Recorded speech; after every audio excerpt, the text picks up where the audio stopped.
धार्मिक प्रवृत्ति के लोग थे और उन्हें बड़ा शौक होता था कि कोई भी महात्मा, कोई बड़ा व्यक्ति आए तो उसका प्रवचन जरूर सुनना है। तो उनके पास के गांव में एक महात्मा बहुत दूर से आए और बहुत अच्छे प्रवचन करता थे। तो गांव वालों को जब पता चला तो सबने मिलकर आपस में प्लानिंग की और कुछ लोग मिलकर जाकर महात्मा जी को निमंत्रण देकर आए। महात्मा जी ने टाइम फिक्स किया और कहा मैं जरूर आऊंगा। दूसरे दिन जो समय फिक्स था, सारे गांव वाले बिल्कुल तैयार होकर बैठे थे और खास करके जो मंडली ग्रुप उनको निमंत्रण देने गया था महात्मा जी को, उनको उन्होंने कहा कि महात्मा जी हमें इस विषय पर आप स्पष्टीकरण देना। एक विषय उनको बताया, जैसे मुझे विषय बताया ना कि भाई आप ये विषय पर आप यहाँ हमको सुनाना करके संबंधों के ऊपर, तो ऐसे ही उनको भी एक सब्जेक्ट दिया। महात्मा जी प्रवचन के टाइम आए, देखा बड़े खुश, पूरा गांव इकट्ठा होकर बड़े शांति से बैठा सुनने के लिए, बच्चे बूढ़े सब। महात्मा जी मंच पर आए, अपनी जगह बैठे।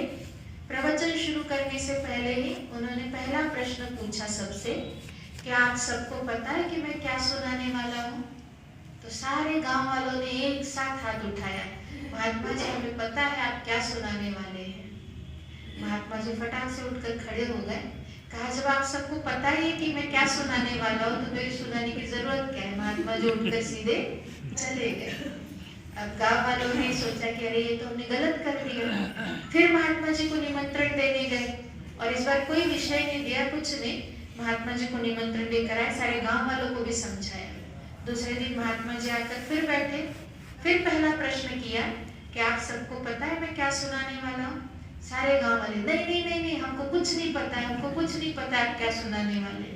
महात्मा जी ने कहा जब कुछ पता ही नहीं है तो फायदा क्या बताने से। महात्मा जी उठकर चले गए। अब गांव वाले परेशान हो गए कि ये तो मुसीबत होगी, हाँ बोलो तो मुसीबत, ना बोलो तो मुसीबत। फिर भी गांव वाले बड़े होशियार थे, प्लानिंग की, फिर से महात्मा जी को निमंत्रण देकर आ गए। तीसरे दिन महात्मा जी फिर आए, गांव वाले सब बैठे हुए। महात्मा जी ने फिर वही सवाल किया बैठते ही, क्या आप सबको पता है मैं क्या सुनाने वाला हूँ?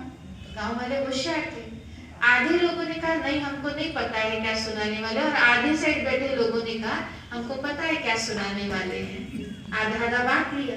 तो महात्मा जी ने कहा कि जिनको नहीं पता है तो उनको, जिनको पता है वो लोग उनको बता दे, मेरे बीच में कोई जरूरत नहीं है। तो महात्मा जी फिर चले गए। अब गांव वाले परेशान हो गए, अब करे तो करे क्या, पर उन्होंने भी जिद ठान ली कि चाहे जो भी हो जाए प्रवचन तो अब सुनना ही है और इन्हीं महात्मा जी का सुनना है।